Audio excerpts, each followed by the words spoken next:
Hello and welcome to Infamous, the audio podcast. This is Brandon, or Mutilus on Discord. And this is Aaron. Go by Treffenwood on Discord. Alrighty. Well, is there anything you want to jump off with this week? Did you watch anything cool? Anything fun happen? Kind of. I mean, I would know. Nothing's super fun. But in the water cooler bullshit realm, I'm still working my way through 1923, taking me forever because I don't care. That's the sequel one. Well, Yep. no, the middle one. Yes, Yeah. the middle one. Okay. I finished Mythic Quest with my wife. Okay. It's on Apple. It's not groundbreaking, but it's fine TV. Okay. I continued my drudge through House. I think I'm on season 5, and I watched Top Gun Maverick, which was more nostalgic than I thought it would be. Yeah, Parker went on and on about Maverick, and I was like, it can't be that good. And I watched it, and I agree with my statement that it isn't that good. Mhm. But man, you can't really do that movie any better than they did it. Like, they knew it exactly what it was, and it was A+ at everything it was trying to do. Yeah. And so, I liked it. I concur with that statement. So yes, I had a bountiful visual experience over the past week or two. Nice. What about you? I started watching a show, again, where I like the actor, and it was just on Disney+, and I'm painting, so I just throw it on while I'm painting, and it's something to have as a background. And apparently there's a helicopter flying over my house, but I don't know if you can hear it. Oh no, it was my roommate's motorcycle. I thought it was a helicopter. Alright, I started watching the show Lie to Me. It came out a while back. Mm-hmm.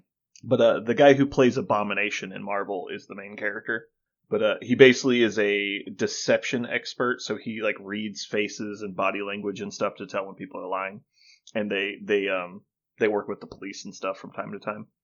But it's okay. It's nothing to write home about. But like you've said recently, for some reason, everyone is a random side character in this show. Like, it's like House, where it's like, how do I know every single person they bring in as like a weekly character?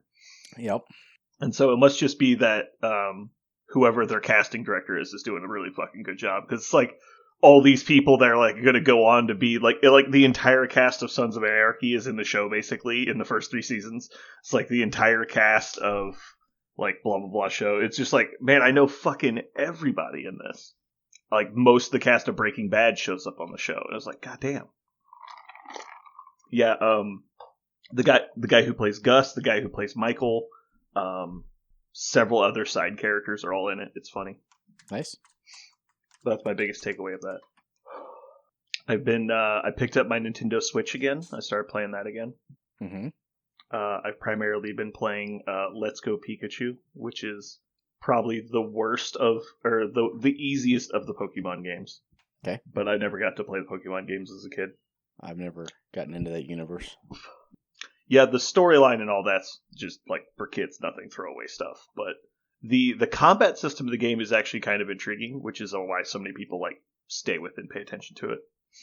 It's surprisingly deep for like the combat, not like the actual playthrough of the combat. That's very simple, but it's the understanding the numbers behind the combat is very complex because there's 18 types in the game, and each type has strengths and weaknesses. And so, like, let's say water is strong against fire, because that makes sense. But then it expands further, like, let's say ground is immune entirely to electricity. Like, if you hit ground with electricity, nothing happens, just grounds out. But flying is immune to ground, because they're not on the ground, they're up in the air. And so there's all these, like, back and forth, and it's not all linear. Some things are strong against themselves, and then weak against other things. And so I want to say water does less damage to itself, but fire, I can't remember if it does full damage.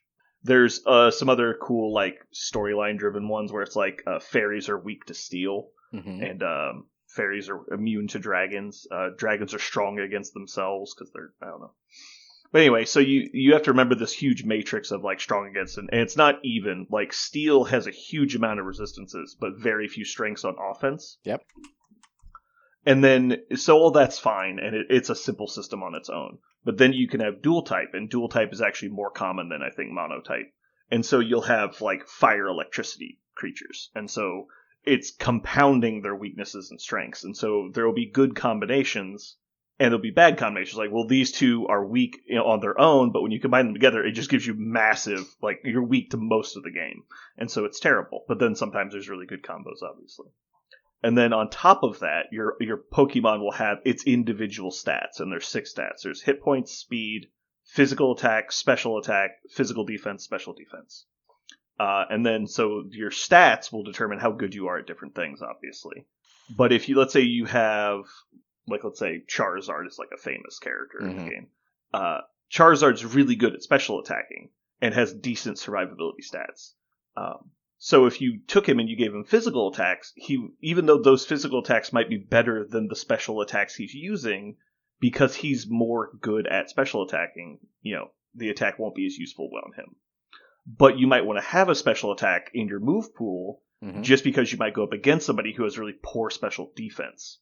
Is where, like, Cloyster, who's like this clamshell Pokemon, has massive defense. And so if you try and punch it, it doesn't really do anything.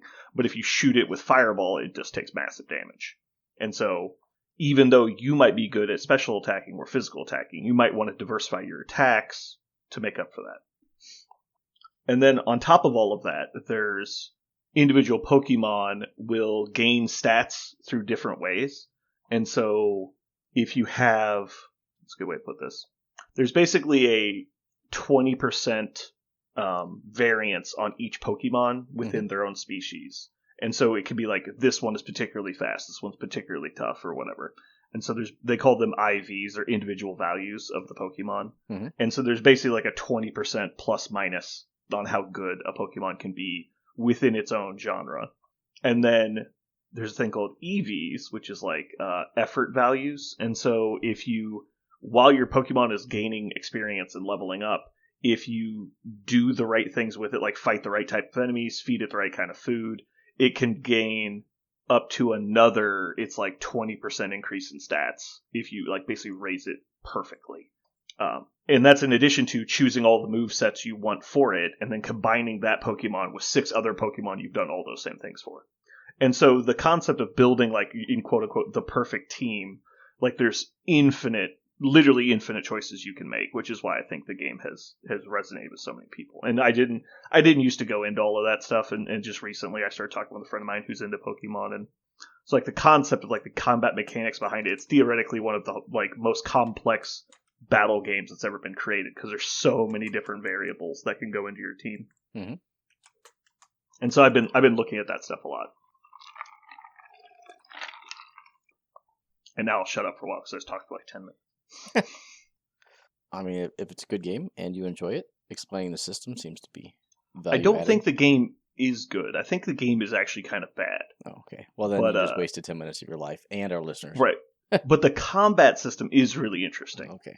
And so the problem is, because it's a single-player game, it's like, well, now you're fighting the NPCs. Well, the problem is there's no, like, end game component. It's meant to be a role-playing game, so you kind of go through the storyline, and there's a lot of challenges along the way. But once you get to the end of the game, it's like, well, I've still got 6 level 100 Pokemon, and then you go back through the game, and you interact with the same NPCs. You're like, hey, do you want to battle? Yeah, it's like, but you still have a little 34 fucking Squirtle, and I just one-shot all your Pokemon. This is boring. And so it's like, what do you do now?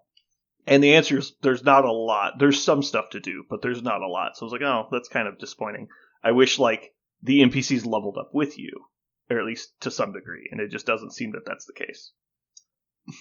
And I believe in the newer games, they've done more to encourage, like, repetitive playthroughs and stuff. I think this game specifically just doesn't really have that. Okay. I have been engrossed in, for the most part, Monster Train. Nice. And playing with my son, who's very excited to try out the new supplements that came out for Judgment, as well as a Blood Bowl format I created, and we're trying to balance. Okay. So for the Judgment stuff, this is the stuff that everybody posted in the channel. Mm-hmm. Is this official canon stuff, or is this just screw around? No. Oh, it's canon. I thought it was just some guy had thrown it together as like a casual format. No, it's released by the devs last week. Oh, that's much more interesting.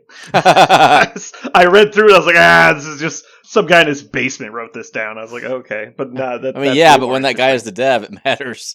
That's true. He probably did it not in his basement. He did it in his office. Okay. See, where you do something in your house is what lends credibility.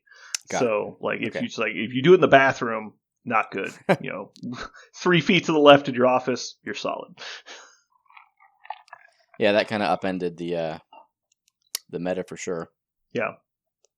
Now, obviously, the community will have to adopt this new format. And for people that don't listen to the Judgment Cast but want to know about Judgment, probably go listen to the Judgment Cast. But the skinny is they took the number of factions available in the game and doubled them. Yeah, because now you can play based on race, not just based on affiliation. Right. So instead of choosing a god, you choose a tribe. Because apparently the feedback that they got was people want to play a race. So like, can I just play dwarves or orcs or minotaurs or whatever the case? And the answer was, kind of. Right? You can play this god that has a lot of dwarves in it. Yeah, but they're like, but I just want to play dwarves. And so I guess they took the feedback and were like, okay, fine, now you can just play dwarves. Yeah. Technically speaking, though, you could just play Tauren and take all the dwarves, and you'd get almost no benefit, but you could still do it. Yep. But now you can take all dwarves and get a benefit. Yeah, I know that's something people talk about a lot. Like, Parker's been praying for the 7 dwarves list for like 10 years already. Like, it's like, bro, chill. Yeah. But yeah, I looked at it. I looked at the orc list. And I was like, okay, this doesn't look terrible. I don't think I looked at the artifact because I thought it was like fan made. And so I was like, oh, I'll just read the effigy bonus. And I was like, oh, that's pretty cool. No, it's the orc artifact is amazing. Oh, no, wait, that was the dual... I did read it. It's the dual wield axes thing. Yeah. Gives you dual wield. Yeah. But it changes your melee stat, right? Uh-huh. No, it changes your damage grid profile. Okay. To 2, 3, 4. But I just did one test tonight with orcs, and I put it on Rakir, who's 2, 3, 5 damage grid. So I actually decreased his damage output, but I let him attack twice, which is in theory 2 times to be able to put on poison, so he can then toxins more frequently. Yeah, the fact that you basically get a new secondary effect on top of your already standard effects is really cool. Yeah. So, yeah, I think that's a baller. And I love the fact that you can just put it on anyone. Yeah. So you've got Zanja, Cruel, Rakir, Skull. Mm-hmm. Who else am I missing? Sharn. Hoxa. Yeah, that's right, Sharn. Hoxa. Okay. I think that's... There were 7 of them, right? The 7? That's 5. Okay. Who are we missing? So the aggressors are Lugdrug. So Lugdrug, Skull, and Sharn are your tanks. Mm-hmm. Rakir, Zanja are your... Zanja's the one I missed. Okay, and then Cruel, Hoxa. Okay. So the big weakness in that... So each tribe has a weakness. Kind of built into it because everything else is really, really strong, with the rule set. There's no ranged model in the faction at all. You're taking a look at Hoxa and Cruel shooting their little magic bolts, which is not something you really want to rely on them to do. So I mean that faction runs downhill. Period. It's relatively well balanced though. If that's what you want to do, it's got all the tools you would want to do that. Yeah, I mean, I was complaining for a while that I wanted to play Sharn and Rakir, so that definitely makes sense. Yep. No, yeah, I'll definitely give the orc list a try. I might even try the Minotaur list as well. I think the issue for Minotaurs for me is I have no interest in playing Stoneform guy. I can't remember his name. Donragar or Zavera, I think is the other Minotaur. Yeah, I have no interest in playing them. The rest of the Minotaurs I like, though. Well, I have bad news for you. You have to play at least one of them. No, that checks out. I definitely know that. So I kind of agree with you. Like, Zavera is last on my list of people I want to play. I just tested Minotaurs for the first time tonight, like right before I went to mow the yard.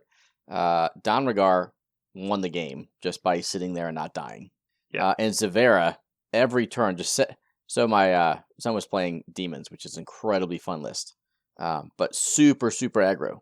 And so all of my Minotaurs were just getting their shit pushed in, and they were back by my effigy, just like trying to stay alive. And Zavera got a soul, and then she would just go find that Minotaur that's on 4 health, and she would heal it for 5 while taking 5 damage, and she would be further in my backline. And then she would regen on her turn. And so she's taking damage to give them health, but then she'll regen it if she can live to the next turn. Yeah. Not all of it, but a portion of it. Yeah, so it helps. So she was extremely critical to being able to keep my key pieces like Yorgoth and Thorgar alive, so that they could go forth and do Minotaur work. Anyway, I agree that Zavera and Donragar are not what I want to be doing, but having two models who are very good at what they do to support your other three models who are wrecking face. Oh, sure. It's not bad. It's not that I think they're bad mechanically. I just don't like their playstyle or aesthetic or whatever. Yeah, fair enough. Do undead work at all? One model needs to get released, which will be very soon because I already have the rules for the faction. So you cannot play undead until that model comes out.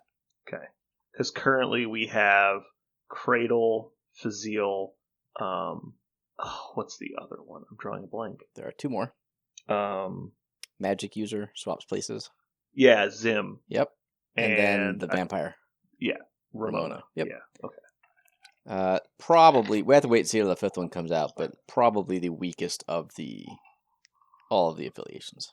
I would imagine. I assume they don't do anything for the banking souls thing. Well, so if you're playing an undead list, every soul you take gets auto banked. Oh, because now you don't have any living models. There's no one who can keep it. Yeah, so it auto banks to yours, and vice versa. If they kill you, they auto bank a soul.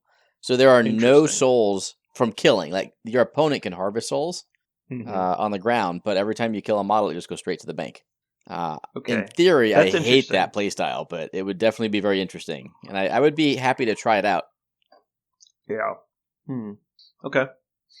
I do love Zim, and Fazil's pretty cool. So yeah, a lot of people love the undead models, and some of their rules are awesome. Humans are the most OP warband, and demons are the most fun. Obvious hot takes galore, right? But okay, so demons we have Fazil, Ankura. Nope, not Fazil. He's undead. Not Fazil. I meant Drelgoth. Yep. I said the wrong name. So Drelgoth, Ankura, the loot girl, the bard. She's demon, right? Yeah, Arya. Arya. Okay. One the life trader guy, Mazuzi. Yeah, Mazuzi. Okay. Trying to go off of memory. I haven't looked these up. Yep. Kane. Okay. Abathus. Nias. There's actually, I think, 8 demons in the game. Oh wow. So you're familiar with what Rakir does in Krognar with the shadow orbs and being able to go anywhere all the time? Yes, kind of. Vaguely familiar. I ban him every time. So sure. He places a shadow orb, or anyone can place shadow orbs on the ground, and he can just instantaneously teleport to one and then pop out and charge people and do stuff. Yeah. He basically treats all shadow orbs as portals. Yep. There are a couple people who do. He's the one that you're really scared of. Mm-hmm. The demon warband bonus is everyone gets that. Oh. That's not nothing. Basically. You can put down coalesce tokens instead of shadow orbs. And demons always had demonic gateway, where you could just teleport to one. But the ability to put them down on command is just like, I'm going to put them down here. Die first. Drelgoth, would you like to come in front of me in it?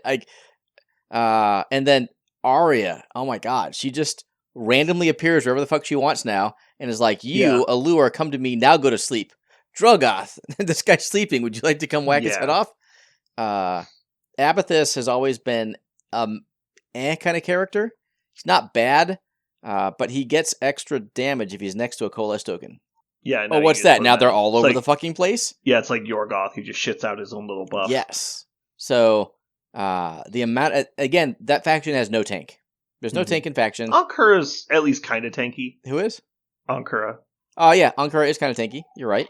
But no actual tank. You're not taking hits. Yeah. You're not bodyguarding. You're just survivable. Yep. Now they go into you with an armor shredder at range. Ankura has 0 tank. So it all depends on what you're looking at. But that's their weakness. But my God, what they're able to do with their teleporting coalesce tokens is amazing. That list so far in actual testing is 0-4.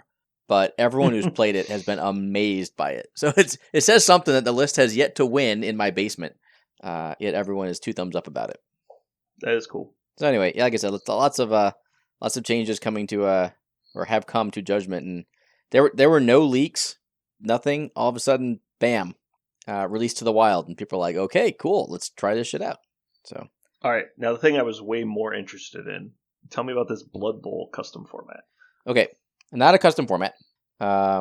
It is a project that I am not the first to do. It's called All Races Viable. So when you go to a Blood Bowl tournament, either there was no tiering, there was just a package. You get X amount of gold, X amount of skills to spend, bring whatever team you want. Mm-hmm. Those tournaments are at least 50% dog shit because Blood Bowl is an imbalanced the teams game. aren't balanced. Correct. Yeah, exactly.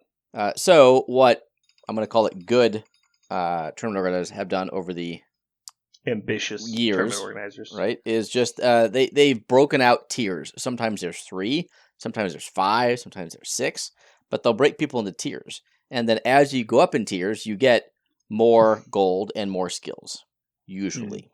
Yeah, tier 1 basically being the most competitive out of the box teams. Yep. And it's always an argument. Should X team be tier 2 or tier 3? Right? Mm-hmm. Anyway, I wanted to do something that was a little more granular than that. So instead of creating tiers and trying to fit teams into a tier they belonged in, I have what is effectively a custom tier for every team. Yeah, where it's just like this team gets these bonuses, this team gets these bonuses. Yep. A certain amount of gold, certain amount of skills. Are you allowed to stack with the skills that you have? Can you take stars? If so, what is the skill penalty for taking a star? And it can change for every team. Really trying to pull about 5 or 6 different levers in an effort that I realize will fail initially, but with iteration can get there, to be as balanced as possible amongst all 30 teams. And what I really hit on that I think is, okay, there's no genius behind it, but I'm going to use the word, like the genius behind it, is the current tiering structure always gets more gold and more skills. There are, however, some teams like Corn. Every single person has Frenzy, and every single person is expensive as dog shit. They need, in order to field a team that is kind of the minimum, 12 players and 2 rerolls. Let me back up a second. In order to that's just like the industry standard, what people consider acceptable, depending on the team, right? Yeah. Like you can probably play Orcs or Dwarves with 11 if you want to. Amazons probably need 13. So I took a look at a fairly standard Dark Elf build. 12 players, 2 rerolls for elves is pretty standard. And I said, okay, that's the power level I want to emulate. Yeah. And you're just going to try and get every other faction as close to that power core as possible. Which is lean, but what you need, right? So you have the minimum required, but not everything you want. Yeah, you're not souping up every guy, but you're getting the tools. Yep. So for Corn, for instance, if I was to play Corn, I would want 12 players and 2 rerolls. Like if I can't at least get that, I probably need to play a different race. Sure. And for people that don't play Blood Bowl at home, there's your linemen, which are your cheap guys, and then there's varying degrees of upgraded positionals who come with better stats or better skills. And then there's usually exceptional characters on most teams. Sometimes it's like a big guy, sometimes it's like a super elite character. Like on Wood Elves, they get War Dancers, they're like 120,000 gold each, as where the regular linemen are like 50. But they come with a better stat line and literally every skill you could want on the character. But the power of their team is kind of centered around how strong those characters are. And then sometimes, like on the Orc team, you get a Troll who's kind of a worthless pile of shit, but he has better stats than other people. And so you're trying to find a middle ground on that, on how many of those upgraded characters you can afford, because you only have so much gold to spend. And so by deciding you want to take a Troll, you have to cut 2 people off your team to make up that difference in price. And if you get down to 11 characters, if somebody gets hurt during the game, you're playing down people, and that's really hard. Yep. So Corn, for instance, in order to take 12 players, 2 rerolls, because their players are pretty expensive, and the 4 players that you could kind of cut, I would never cut on Corn, because they're the only 4 players that don't have Frenzy. Like, you need them. So it came out to 1.21 million, which was way more than everyone else. Then I thought, okay, what if we cut back on their skills, but what if we gave them the cash to afford that team, but cut back on the skills compared to what a lower tiered team would normally get? I was like, this is genius. So Chaos Chosen, which has the same number of big guys and little guys, but doesn't have the Frenzy skills, they have lower cash, but higher skills, whereas Corn has higher cash but fewer skills. And that's just because your guys already have the skills. Yeah. Whether you want it or not, yes, they have the skills. That's something the current tiering structure doesn't take into account. And Yeah. so I really think that's where it's at, is being able to pull levers in different directions. It's not just how many extra skills and extra gold do I give to X. There are so many different levers you can pull. Let's Yeah. just pull them all in different directions to get the right balance. Would you ever consider making multiple packages for each team, or not even necessarily each team, just some teams? I did initially, but I thought Hmm. there was like 3 teams that I thought warranted that. Like you can either get a couple extra skills or some gold. I thought at that point, I think the packet I was making was a little too convoluted.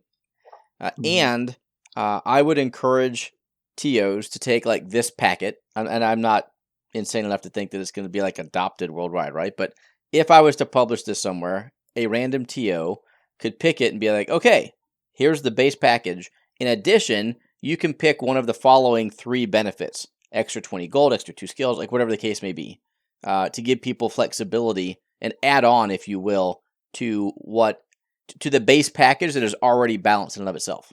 Mm-hmm. So in this situation, would you consider there to be an equivalent exchange between skills and gold? no. Could you maybe just create a generic value that is like, let's say I'm going to give you 100, let's say, so you get 1 million gold to build a standard team. Mm-hmm. So let's say I give you 1.3 million, and then you can spend like 50k gold each to buy skills out of that pool. If you want to spend all extra 300k on skills, you can, or you can just take the cash or any combination in between. Do you think that would be something that would work? Spiky Cup did that. Okay. You had 1.3 million and skills cost 20. Do what you want. I was like, okay. But you'd still have to break it out between the tiers, right? Or else the best teams are still the best. I took goblins. Mm-hmm. And I took 1 skill. I was like, nope, here are all my awesome star players. Here are all my secret weapons. I was going to say, it's like you just have the 2 greatest star players ever. Right. So I do not think that format is balanced. Every team is going to have a different value for their skills. For instance, the stunty teams don't care about skills at all. Yeah. Teams like Chaos Chosen, like, they need skills. They also have really expensive players, so they would just be completely hosed. Yeah. Anyway, that's my thoughts on it. Okay.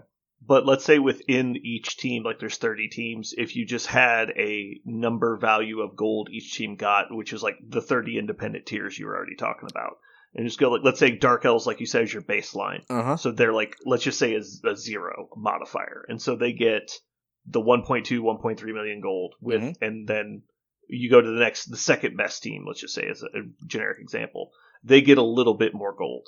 But within each team, it says you can basically buy skills at X price. And each team has its own skill price. And so maybe for goblins, skills are cheaper than for chosen. That would be another way to crack this nut. That is absolutely probably correct. It just sounds really interesting, because you could also just say, based on each team, maybe this team should only be able to trade out 1 extra skill or something. And so you could just write that into the package. Like, well, you can either have 300k extra gold or 300 or 250k and 5 skills or any combination. I'm just thinking this is really interesting. Yep. So I'm actually working with guys who run a podcast up in Iowa for Blood Bowl. So I asked them to independently create their all rosters viable format, and then I did mine's done. And when he finishes his, we're going to compare notes and see why we made the choices we did, and see if we can come to some sort of consensus, and then jointly publish it and see where life goes from there.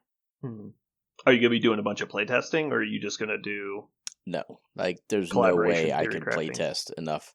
Although that's what Perrin did. Perrin printed out 18 rosters and we randomized them, and we're supposed to play tonight. Random X against random Y, and let's see how it works. I think Blood Bowl's too random on a game by game basis to really make their judgment calls. Oh, sure. I mean, definitely. You couldn't judge it based on outcome. You'd have to judge on feel. Like, this felt good. Like, my team, I felt like I was forced to put together a roster that doesn't really function well. Or it's like, hey, I felt like I actually had too many tools compared to what I was expecting to have. Yep. I mean, the proof will be in when I release it to 10 people and I say, you need to win the tournament. What do you take? And if seven of them all end up on the same answer, then that's clearly what I failed on. Yeah. It's weird, though, because it comes to tabletop games, some people are just going to be naturally drawn towards certain things. Obviously, the longer you've been in a game, that will fade a little bit. But you might just, let's say, for example, you really like goblins, and so regardless that they're not the best option, you went there because you like them. Yep. There's always that. We're going to use this format at the next 2 tournaments of the Geekery. See how it works. When are those tournaments? August 24th, and I have not made the one for October yet. And the August one is still tentative. Where did you put Norse? I can open it up. What do you mean by where did I put them? Well, it's like, are they? I assume they're fairly up towards the top, not like the top, but they're like in the general top. Like they are. So Dark Elves were 1160 and 6 skills. Norse are at 1140 and 6 skills. Okay. What that gets you? So I really had to make a build that I thought was fair, right? So that's 13 players, 3 rerolls, including the Yeti, 2 Ulf, 2 Valk, 1 Berserker, and 2 Boars. Okay. And that comes in at 1100. So then you have 40 extra K to spend, and you can modify that base roster in a lot of different ways.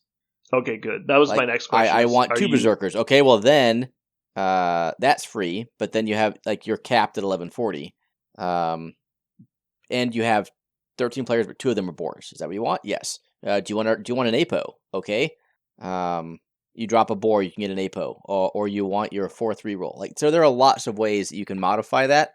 But what I wanted to do was I wanted to take that minimum build, like I said for Norse was the Yeti, 2 Ulf, 2 Valk, 1 Berserker, and 2 Boars, and say, okay, that's 1100.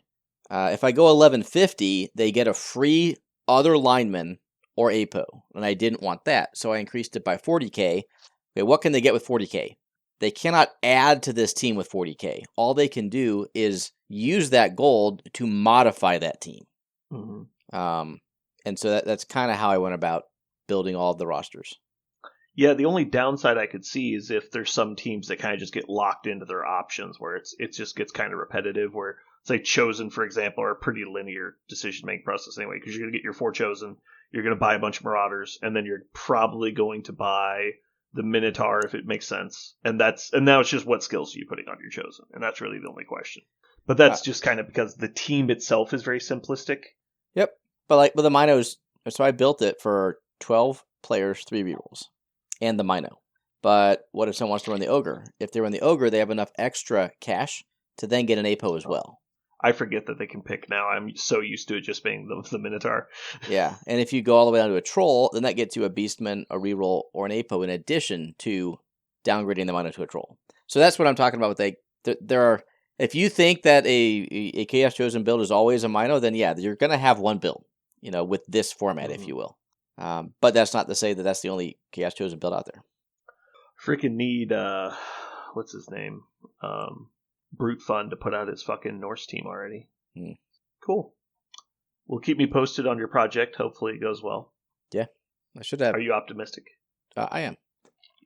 We'll see how August comes to the first tournament for it. I'm going to bribe people to all bring the same team. You'll just have 18 people sign up. They're all playing Dark Elves. And you're like, God damn it. That would be great.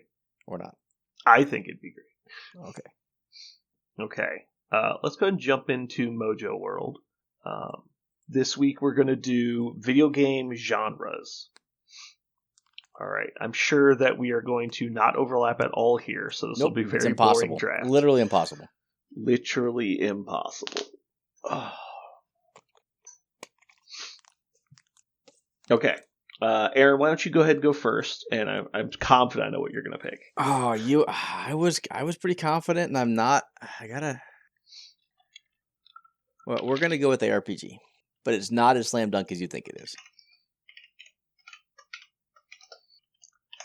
I put zero thought into this, so I'm just going to go with it. I'm going to say MMOs. I think I'm going to go with MMOs because, I view it's kind of like tabletop miniatures gaming. I view as that's the reason I'm a gamer. I played tabletop miniatures games, and in my opinion, they're the pinnacle of gaming. It's what everyone is striving to, and maybe you don't like it, or maybe you don't get there, and everyone has their own opinion. But in the way I view gaming, for me personally, is everything is just an umbrella underneath that, because when it comes down to it, if I got to choose one game to play, it's going to be that. It's the game that is like a life decision as opposed to a casual hobby. And you would never choose that unless it's something you're really passionate about. And so MMOs are kind of like that for video gaming. It's like it is the thing underneath everything else sits. And so like you can have lots of fun playing other games, and I have, but MMOs are way up there. Sure, I can buy that. I very much enjoyed the MMOs I played. Next up, what even category is this?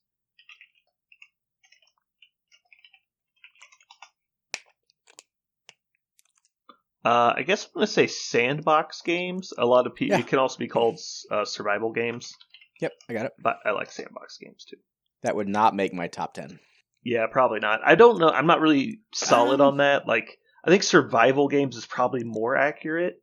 I'm gonna switch to survival because it's basically there's a difference because like I'm thinking of Oxygen Not Included, which is definitely a sandbox game that I really enjoyed, but it's not like 7 Days to Die, right? It's because like Minecraft on its own is technically both, or can be both, but the concept of like creative Minecraft does not interest me nearly as much as survival Minecraft. Sure, and it's because there's I need resources, I need supplies, I need to gather, I need to craft. And that's definitely, I think, what it gets me more. So I'm going to put survival games. Okay, the one that challenges RPGs for me is roguelites. I don't know why. There is definitely something addictive about them. Sorry. Can you describe a roguelike game to me? Typically, you have a fixed number of, I'll call it, battles, and a path you can take to get to the end boss. Usually it's card-based driven. It's a combination deck builder. And each run is different because of the cards that you get. If we want examples, I'm thinking Slay the Spire, Monster Train, Across the Obelisk, Vault for the Void. Okay, so what is described when I Google it, which is maybe Darkest Dungeon, it's also another great one. Procedural generated levels combined with permanent death combined with turn-based gameplay. Okay, so yeah, procedural based levels is what I said in a much longer way of describing that. And so the examples it gives like things that have levels or dungeon paths, stuff like that, where it's like theoretically it's either random or predetermined, but there's a generic path you must follow. Yeah. Okay. I just hear the term roguelike a lot, and I don't have a solid grasp on what it means.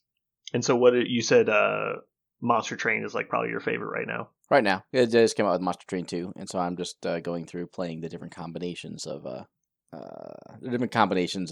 not, we'll call them gods, or not gods, but it says here Dungeons and Dragons is technically a roguelike high fantasy role-playing game. I don't know how true that is, but that's what it says on the interwebs. Alrighty, what's your final pick? It is going to be board game ports. You're looking at me weirdly. Veto. What? You can't veto that. It exists as a I like computer playing. game. I like playing Uno on my computer. It's not a fucking board game port. Okay, let me go to Steam and look at Arc Nova. Just came out. I haven't bought it yet. Let's see what that's called. A strategy board game tabletop. Okay. I'll just give you strategy games. You have to put parentheses non-RTS, but sure. Interesting. So let me explain for anyone who actually listens to this why I said that. ARPG you can spend 1,000 hours in and just grind forever. Roguelites are addictive for the you failed that run, try it again. You're forced to try a bunch of different combinations. For instance, in Monster Train, you have a random starting hand in addition to the fixed cards that your two gods that you combine give you. And so every run can be different, even with the same two starting gods, based off of the random cards that you're forced to start with. So how do you adapt the cards that you get with the cards that you started? Since the cards you get are also random within a fixed pool, if that makes sense. So every run's different. Maybe you fail horribly because you got screwed. Maybe you came close. Anyway, it's pretty addictive. with the board games, for instance, Terraforming Mars, Ark Nova, some of these Wingspan, really acclaimed games. If I just want to sit down and just lose myself for 2 hours, a lot of them are like Wingspan's the most relaxing, beautiful game on a computer I've ever played. It's just like going out and sitting in a meadow and listening to birds sing while you're playing a game that against the AI, you will win 85-90% of the time. But it's still very enjoyable using your mental processes to figure out the puzzle that a tabletop strategy board game is. So anyway, there's my long in-depth reason of why I like those kinds of games. I'm gonna put you down for turn-based strategy. You're Does that not make you feel better? You don't want Sure. people thinking No. you like StarCraft. So I played a lot. If we did this back in my 20s, RTS would have been at the top. Mm-hmm. But like Chaos, what is it? Chaos Gate Demon Hunters is That's a turn-based, turn-based tactical Yeah. video game I also enjoy. It's just very different than a board game port. But I do enjoy turn-based tactics. I'm just saying, technically, I think that you get a 2-for-1. They're in the same category. Sure. That's why I was Okay. saying for you. I do like Chaos Gate, though. It's a fun game. It's just very breakable. I don't know how much thought they put into game balance. It is extremely easy to abuse the mechanics in that game. It got like so easy so fast. I was like, I guess I'm just done playing this. I never finished it because it was quite a grind. Yeah. Did you get to the point where you meet the Dreadnought? I don't remember. Okay. I just remember there was one mission where I was able to pile so many action points on one guy that he cleared the map on the first round. I was just like, shit. Now what? Like, and there's like you need to walk all your guys forward. It's like, well, that guy could teleport, so like, I don't want to walk all the way across this empty map. I was like, I guess I'm just gonna quit. All right. My final pick. I'm gonna go with civilization games, Okay. like Civ builders and stuff Yeah. like that, city builders. I found a fun game on Steam. Here, I don't want to misquote the name of it. Let me look it up real quick. It's called Kingdoms and Castles, and it's just the simplest little Civ builder. It's like a medieval Civ builder. You start off with just this town hall and a couple huts, and you just build up. It's really simple, but every year Vikings attack, and every 7 years a dragon attacks, and it's all like cartoon blocky animated. Not like Minecraft. It's a little bit more like cartoony than that. But you just build up over time. You can build walls and stuff. You can slowly clear forests and build a larger town. But you just see how long you can stay alive. But like staying alive isn't incredibly hard. It's just you just have to plan ahead. But you can prioritize like your population on like what buildings they will man over other buildings. You can decommission buildings temporarily so that their people will go somewhere else. And so if you realize you've way overbuilt on military buildings like ballistas and shit like that, you can deactivate all of them to force your workers to go elsewhere. Or you can just put it lower down the priority totem pole. Mm-hmm. But you'll never have enough people to fill all the buildings. And so you really have to choose what's getting manned. And that's like the main part of the game. And if you don't realize how to do that, your people will starve. So it's like, oops, I forgot to put farms above ballistas. And so now everyone's starved to death. All right, let's go ahead and run through and pick our favorite games at each one real quick. Okay. So for civilization building games, I'm going to pick... shit, I should not have gone first. This was a terrible decision. I'm going to count They Are Billions. Does that count? That's a unique game. Sure, if you want to take out this one. Yeah, it's kind of... I would probably put it more on the survival aspect, but I'm looking for if it's actually categorized. Page.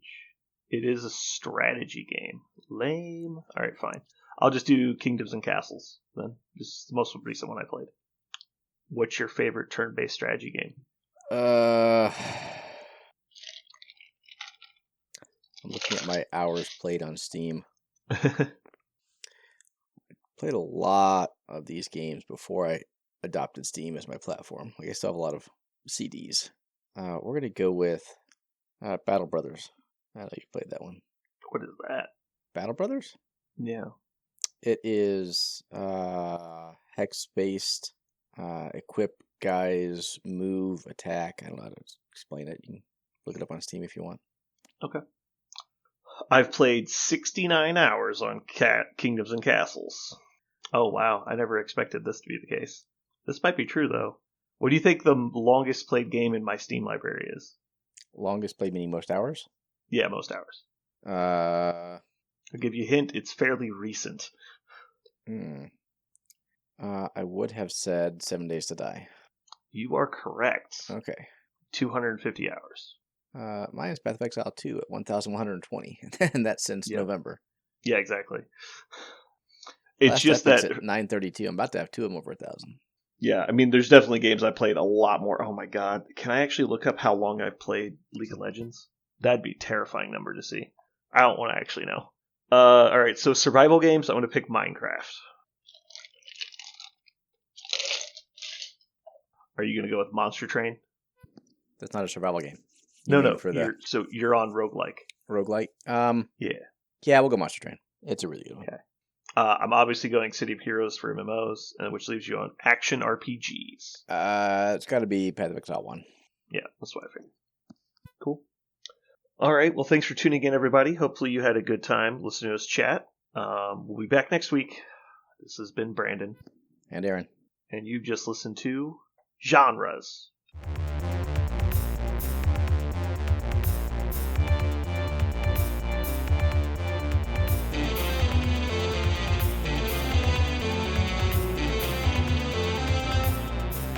So what are we going to call this thing? I got it. Okay. Incredible, new, fantastic, astonishing, mighty, original, uncanny, sensational podcast. I'm just going to put down infamous.